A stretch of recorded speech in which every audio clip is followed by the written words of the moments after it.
De nombreuses révélations concernant la relation entre Emmanuel Macron et Gérald Darmanin ont été faites. Selon les informations du Parisien, ce dimanche 6 août, le ministre de l'Intérieur aurait un surnom pas très flatteur. Gérald Darmanin fait beaucoup parler de lui ces derniers mois. Pressenti à Matignon, il espérait monter de grade mais c'est finalement Elisabeth Borne qui a été reconduite comme première ministre. Darmanin, ils l'ont fait danser pendant 10 jours, a affirmé un de ses partisans dans les colonnes du Parisien, ce dimanche 6 août.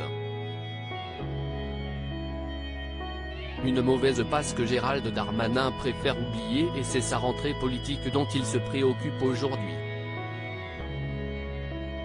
C'est fini le garçon bien élevé, a déclaré un ministre, précisant par la suite que c'est un méchant surnom, très peu flatteur, qui a été donné à Gérald Darmanin. Is no good, peut-on lire.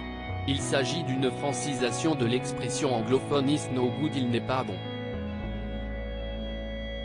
Pas de quoi perturber le ministre de l'Intérieur, habitué à faire l'objet de critiques. Gérald Darmanin a-t-il pour objectif de devenir Premier ministre? Ou veut-il être à la tête du pays en 2027? Gérald tire une balle en l'air, et il n'attend pas quand elle retombe, que les gens commentent ce qu'il a fait, il est déjà ailleurs, a indiqué le sénateur LR Pierre Charon.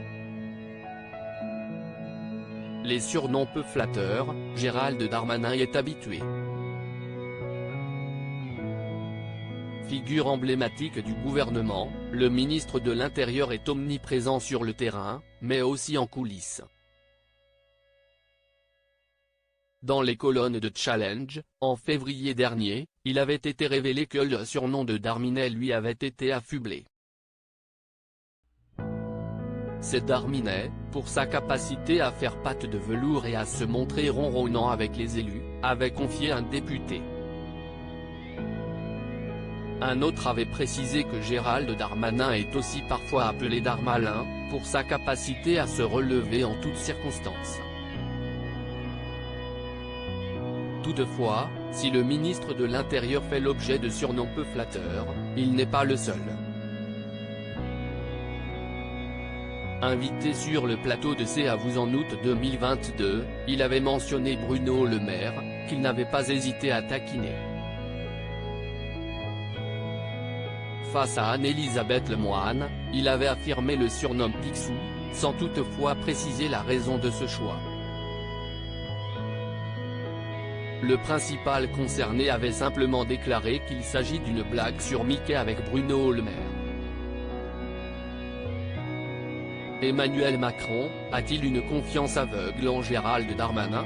La relation entre Emmanuel Macron et Gérald Darmanin a été évoquée dans les colonnes du Parisien. On peut d'abord lire qu'un dîner organisé entre les deux hommes et leurs épouses respectives a eu lieu il y a quelques semaines. S'il semblait s'agir d'un repas privé entre des personnes qui s'apprécient, le journal révèle que Gérald Darmanin n'a pas oublié la hiérarchie. Si le président le tutoie, Gérald Darmanin continue d'employer le vouvoiement de rigueur, peut-on d'abord lire. Il est toutefois précisé que le chef de l'État serait très satisfait du travail de son ministre de l'Intérieur. Macron lui passe tout, a affirmé un ministre. Par la suite, c'est Franck Louvrier, le maire LR de La Baule, qui déclare que les deux hommes peuvent compter l'un sur l'autre. Emmanuel Macron a besoin de Gérald Darmanin et Gérald Darmanin a besoin d'Emmanuel Macron, a-t-il conclu.